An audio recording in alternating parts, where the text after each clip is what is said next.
Hi everyone, and thank you for joining me on this rider Pilates session where we're going to be focusing on exercises that are going to help you if you do a lot of jumping.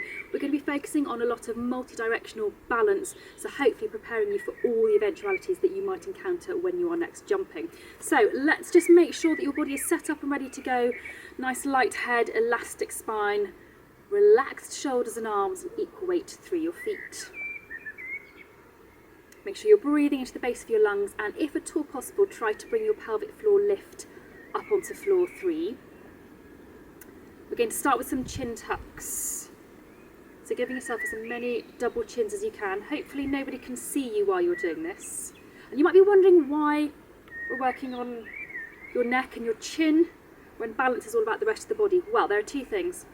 First of all, this exercise works your deep neck muscles. They're really important for stability through your neck and therefore stability of your head position, but also your neck is very important as part of your overall balance mechanisms. So the stronger you are through your neck, the better mobility you've got, the better awareness you have of what your neck is up to, the better your balance mechanisms are going to be as well. Okay, let's bend your knees into a little mini squat position. Doesn't have to be particularly deep.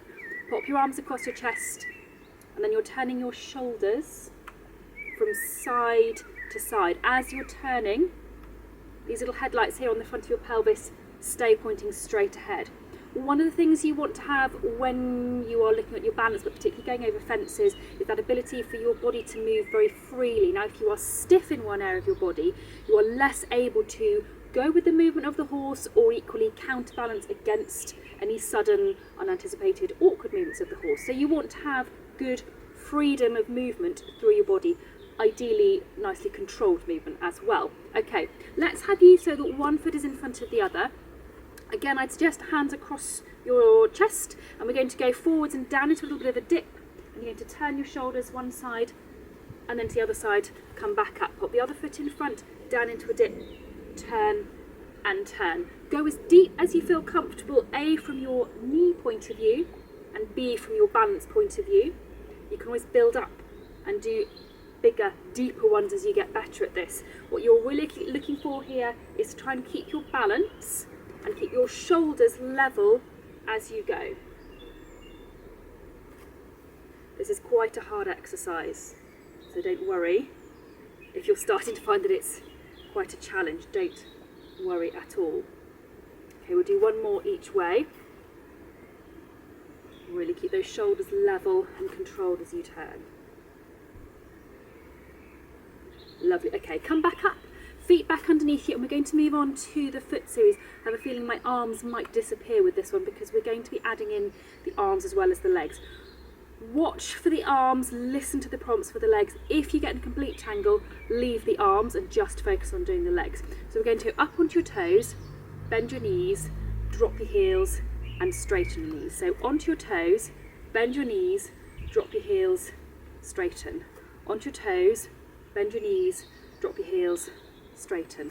Onto your toes, bend your knees, drop your heels, straighten. Onto your toes, bend your knees, drop your heels, straighten. One more this way. Onto your toes, bend your knees, drop your heels, straighten. Now we're going to reverse. You're going to bend your knees, lift your heels, straighten your knees, and down. Bend, lift, straighten, down. Bend, lift, straighten, down. Bend, lift, straighten, down. One more. Bend, lift, straighten, down. Good job. Hopefully you managed to do all that coordination. If you find that tricky, it's a good one to practice. Okay, we're going to move on to your warrior. This is such a good one for controlling your movement forwards with the horse. You're going to stand on one leg, arms up in front as if you're holding imaginary reins, or if it helps you more easily picture what your hands are doing, imagine you're holding a tray of drinks in front of you. You could even do it with a tray of drinks.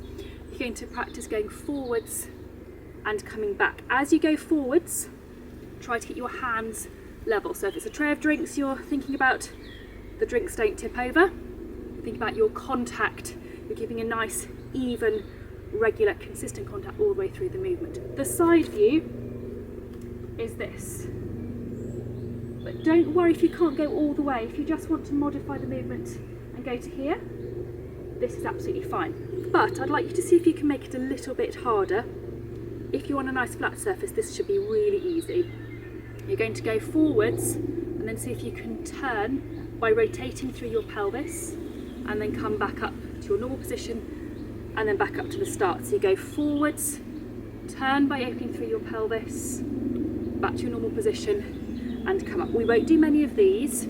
Keep them slow and steady. Now I appreciate when you're jumping, nothing much happens slow and steady, but if we try and do this too quickly, you will end up just in a heap on the floor. So it's better to be training for these sorts of unusual movements at a slow and steady pace, and you've got some chance of being able to do them. One last one, and then come back up. Oopsie daisy, see, I'm going over as it is. Okay, we're going to stand onto the other leg and do exactly the same thing again. Same starting position, forwards and back. Nice level hand, so level tray of drinks, or a nice equal, consistent contact all the way through. Once again, you don't have to go all this way if you don't want to. You can work within whatever range suits your level of balance. Again though, let's see if we can do some of those turns, try and get my foot on a nice level-ish patch of grass. So we're going to go forwards, open the pelvis, level and up.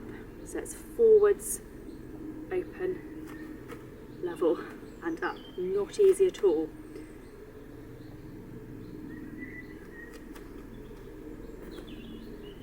So forwards, open, level and up. Forwards, open that pelvis out, level it up and straighten up. Let's do one more this way. So forwards, open the pelvis, straighten, come up. Feet back on the floor. Have a little walk on the spot, because those are hard. It's really hard for the balance through that whole leg that you're standing on, particularly up around your glutes, because they're controlling you as you do that turn. Okie doke. Start off with this next exercise with your hands onto your headlights. We're just going to get your brain in gear, because we're going to go side to side. Now as you go side to side, try to get your shoulders level so you're not tipping from one side to the other as you go. Okay, we're going to turn this into a step up, so you're going to go over and up. We'll do all the same side and then swap. If you find this easy, hands up, imaginary reins, thinking about that lovely, soft, level and consistent contact all the way through. And your shoulders are level, so all that work and all that movement is happening through your legs, through your hips, through your pelvis. Okay, then let's swap and go the other way. So we're going to do onto the other knee and up. Now you may well find with this one that you find it much, much easier with one leg than the other leg. And don't worry if that's you, that's very normal, but it's an indication that you need to work a little bit harder on the side and you find it difficult. And it may be that you can do the movement okay, but on one side you can't keep your hands still and hands are doing all sorts of crazy things. That's sort of a sign that you're a little bit weaker on that side, and that's something you want to be working on. Okay, last one. Okay, feet back underneath you, hands up in front, and we're going to go onto your toes and do some squats on your toes. And then we're going to build in some give and retake of the reins. So as you go forwards or down into a squat, you go forwards with your hands, and you can make that bigger. So you're going right forwards, and you can really practice. You can vary the positions that you go into. Oop, try not to fall over backwards. So you can vary the positions you go into. You can do some where you just do a little give and retake, then a forwards, give and retake, forwards. You can really do whatever you want to do with this one. But again, try to keep your hands nice and level as you go. A couple more. Fabulous. Okay, we'll walk on the spot. Hands onto your headlights. We're going to move on to your star lunges, hopefully on a nice non-slippery surface. Okay, as you do these, headlights stay forwards. Any change of direction happens from your hip joints, which are in your groin. So hands onto your headlights, you're going to go forwards into a lunge, diagonally forwards, sideways, diagonally back, see I'm on a bent knee, diagonally straight back onto a bent knee, headlights are still forwards, into the reverse on that same leg, backwards, diagonal, side, diagonal forwards, forwards. Let's swap and go onto the other leg. So forwards, diagonal, side, diagonal back, and back into the reverse, back, diagonal, side, diagonal, forwards. Okay, we're going to go back on that same leg you've just done, forwards, diagonal, side, diagonal back, back onto a bent knee, onto the other leg, back onto a bent knee, diagonal back, sideways, diagonal forwards, forwards, and then into the reverse. So forwards, diagonal, side, get these headlights forwards, diagonal back, back onto a bent knee, onto the other leg, back onto the bent knee, diagonal back, side, diagonal forwards, forwards. Good job. Okay, have a little walk on the spot. Okay, then you're going to stand onto one leg, just while you bring your heart rate down, and practice or focus on relaxing through your upper body, even if your heart rate is up. It's good to be able to keep your balance even when your heart rate is going, because your horse doesn't want you to be all over the place just because your heart rate's up. You're going, can't keep balance, can't hold position just because I'm out of breath. You want to be calm and balanced no matter what's going on. Okay, onto the other leg, and exactly the same thing. So hopefully by now your heart rate is, if it was up, it's pretty much coming back to normal. Just think about that relaxation for your upper body. Okay, then we're going to go, I'm going to go sideways so you can see a little bit better. Feet one in front of the other, just find a comfortable distance between them. Try to keep your shoulders over your pelvis as you go forwards, keeping your back heel down and your back knee straight. Then come up. And this way again, forwards, back heel down, back knee straight. Come up. And we go one more time. Okay, then we're going to swap and do the same with the other leg. So same distance apart-ish if you can. And again, forwards, keeping the back heel down and the back knee straight. Come up. And forwards, keep your shoulders over your pelvis as well. Up. One last go.